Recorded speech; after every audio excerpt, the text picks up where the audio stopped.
მოგესალმებით.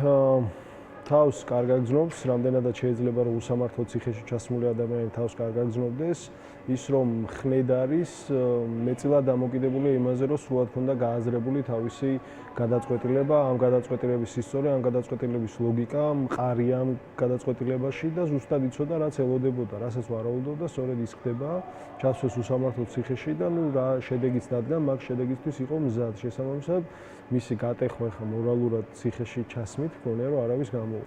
დანარჩენს რაც შეეხება ჯერ სამწუხაროდ არ აქვს ტელევიზორი და ესე ვერ ადენებს თვალყურს მიმდინარე პოლიტიკურ მოვლენებს. მე ვიყავი ადამიანი, ვინც უთხრა რუსთავში კიდევ ერთი ისეთი ადამიანი იქნება, ვისი იქ ყოფნაც ბიძინა ივანიშვილს ძალიან უნდა. საკმაოდ გაუკვირდა მე. ჯაფარიძეც არის იმათ შორის, ვისი ყოფნაც ძალიან უნდა და ივანიშვილს. მე არ ვიცი არც ერთი პოლიტიკოსი ან პოლიტიკურად აქტიური ადამიანი, ისეთი დონის როგორც ზურა, რომელიც შეიძლება ციხეში გაუშვან ისე, რომ ბიძინა ივანიშვილს ეს არ უნდოდეს. ყოველ შემთხვევაში ინდიფერენტული დამოკიდებულება უნდა კონდეს, მაგრამ არ შეიძლება ბიძინას ინდიფერენტული დამოკიდებულება კონდეს იმ საკითხების მიმართ, რომელიც მასზე ჩემი აზრით ამხელა გავლენას ახდენს. ამის იქით ახლა მე ამ კაცთან არანაირი ურთიერთობა მქონია. და რომ ეს თქვა ბაჩიაშვილის ფაქტორზეც ილაპარაკეთ, აი რა სიტყვით ზოგადად აღიქვამთ თუ არა ამ დაპირისპირებაში, მას ჰქონდა თუ არა როლი გულისხმობ არა მისი ივანიშვილთან დაპირისპირებას, არამედ პროტესტის აქტიური ადამიანების ოპოზიციის ხელისუფლებასთან, აი ამ პოლიტიკურ კრიზისში ბაჩიაშვილი გარეთ თავისი ფინანსური რესურსებით იყო თუ არა ფაქტორი და ეხლა მისი პატიმრობა ასევე რა შეცვლის. მე სიმართლე გითხრათ, ძალიან მწირი წარმოდგენა მაქვს ბაჩიაშვილის ფინანსურ შესაძლებლობებზე. ჩემზე მეტი ფული მგონია რომ ნამდვილად აქვს, უცხოეთში შეუძლია მოგზაურობა და ქვეყნიდან გაპარვა, მაგრამ ინების მიხედვით თუ იმსჯელებთ, თუ კონკურენტია თქვენი კი არა. თუ ხმერთ ფაქრას, თუ დაუჯერებთ იმ ვერსიას, რომ მას მართლაც ამხელა ქონება აქვს მითვისებული ან რაღაცა სწორად მოპოვებული, მართლაც დიდი ფინანსური რესურსი იყო, მე არ მინახავს არაფერი, რასაც კონკრეტულად ბაჩიაშვილი აფინანსებდა, რაღაც ესეთი რესურსი მას გამოიყო, რომ აქეთ რამე დაიფინანსება. უბრალოდ მარტივი რაღაც არის, ახსნაც მინდა არის ის, როგორ დააკავეს ეს ადამიანი. ხო, აი საინტერესოა სხვათა შორის ის ოფიციალური ვერსია, რაც მოვისმინეთ, საერთოდ შტაბ-ეჭრილებას არ გვიქმნის, ვერ ვხედავ ეხლა იქ რაღაც მწვანე ზონაში თეთრი მაისურით მოსეირნე ბაჩიაშვილს, რომელსაც უსაფრთხოების სამსახური აკავებს.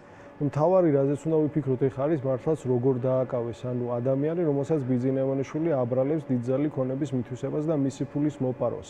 ამაში სავარაუდოდ და ძალიან დიდი ეჭვი მაქვს, რომ ჩართული იყო ყველა სახელმწიფო ორგანო და ეს იყო მათი ჩართულობის ძალიან დიდი მონდომების და შრომის შედეგი ის, რომ ეს ადამიანი დააკავეს. დაკავდა ის, ვისი დაკავებას იყო ბიძინა ივანიშვილის ინტერესში. სამაგეროდ არ დაუკავებიათ არც ერთი მოძალადე პოლიციელი, არ დაუკავებიათ არც ერთი ტიტუშკა, რომელიც პირდაპირ ეთერში ჟურნალისტებს ესხმოდნენ თავს და პოლიტიკოსებს სახთან ხვდებოდნენ და ფიზიკურად უსწორდებოდნენ, არც ერთი სამართალდამცავი, რომელმაც გადაამეტა თავის უფლებამოსილებას და სამართალ ტაქსებში აწამებდნენ ადამიანებს, იმიტომ რომ ეს ბიძინა ივანიშვილის ინტერესი არ იყო. საჯარო ინტერესი, ჩვენს მინდას, ხალხის მინდას ამ შემთხვევაში ჯობია ბიძინა ივანიშვილის მინდა. ამაზე უნდა გავამახვილოთ ყურადღება, რომ ჩვენ ყავს მინდა კანონია, კონსტიტუციაა და თქვენი მინდა ახირება ან ალბათ უყურებენ როგორც აი არ ვიცი. ხო და საბოლოო ჯამში პოლიტიკოსებმა იმაზე კი არ უნდა ილაპარაკონ ახლა კონკრეტული სისხლის სამართლის საქმეში რა მტკიცებულება დევს და რა არ დევს, იმიტომ რომ ამის ახსნა ახლა ფიზიკურად შეუძლებელია და მგონია რომ არავის ისეთი დეტალური ცოდნა არ აქვს ამ კონკრეტული საქმეში. ჩვენ უნდა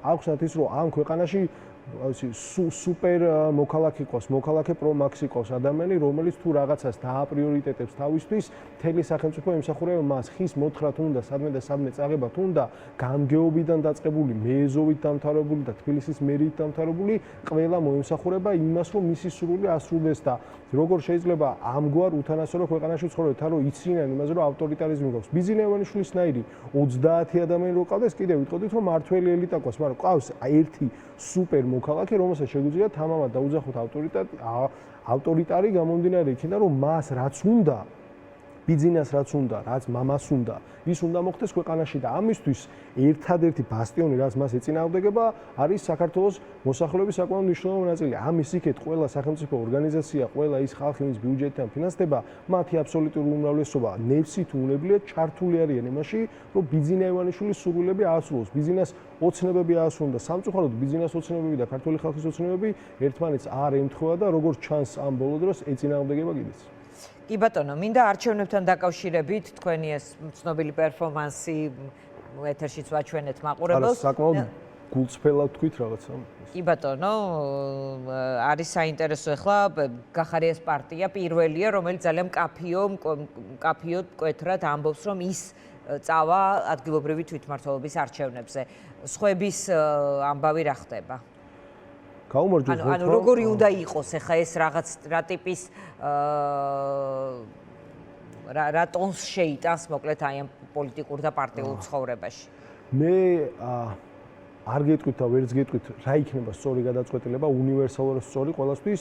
მე გეტყვით ჩემთვის, როგორც ახლა ამ კონკრეტული არჩევნებიდან გამოთიშული პოლიტიკოსი, რაც მე რჩება აქტივისტი და ამომრჩეველი, ჩემთვის რა იქნება და სწორი. სწორი იქნება პირველ რიგში ის, რომ ადამიანებს არ დაუსახონ გამოსავლად არც არჩევნებში მონაწილეობის მიღება და არც არჩევნების დაბოიკოტება. არ უთხრან, რომ ეხლა ჩვენ თუ არჩევნებს დავაბოიკოტებთ, ბიძინა გაიქცევა და არც ის უთხრან, რომ ჩვენ თუ ეხლა არჩევნებში მონაწილეობას მივიღებთ ისე რომ აქ არაფერი არ იცვლება, ჩვენ ბიძინა ივანიშვილის რეჟიმ ჩამოვშლით და მას ამ არჩევნებს მოვუგებთ.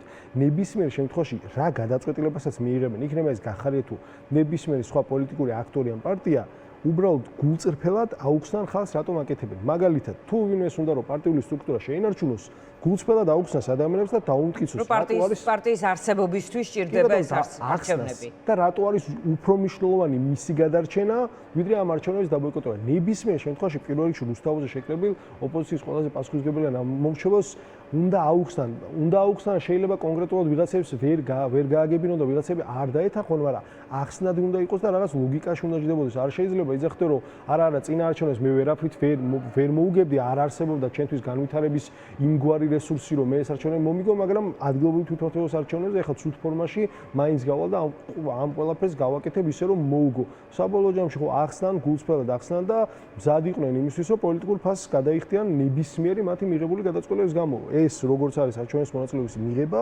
ასევე არჩევნების დაბოიკოტება. თორე ამის იქეთ არავის არ უკარნახებს, ყოველ შემთხვევაში მე არ ვაპირებ იმის გაკეთებას, რომ ვინმე უთხრა, რომ არ მიიღო არჩევნებში მონაწილეობა და შენ თუ არ მიიღებ მონაწილეობა, ჩვენ ავშენდებით, აქეთ პროტესტი ამით გაძლიერდება და ბიძინა ივანიშვილი გაიქცევა იმის გამო, რომ შენ არჩევნებში არ შეხვედი. ეს ასე არ არის. არც შესვლა არის გამოცავალი, არც არ შესვლა. თავარია ვინ რასაც გააკეთებს, ახსნას და გაგვაგებინოს, რატომ აკეთებს. ნებისმიერი ბუნდოვანება და ზოგადად ახლა დიდი ბუნდოვანება შექმნით წისხლს ასხამს ბიძინა ივანიშვილის, და წყალს ასხამს ბიძინა ივანიშვილის წისხლს.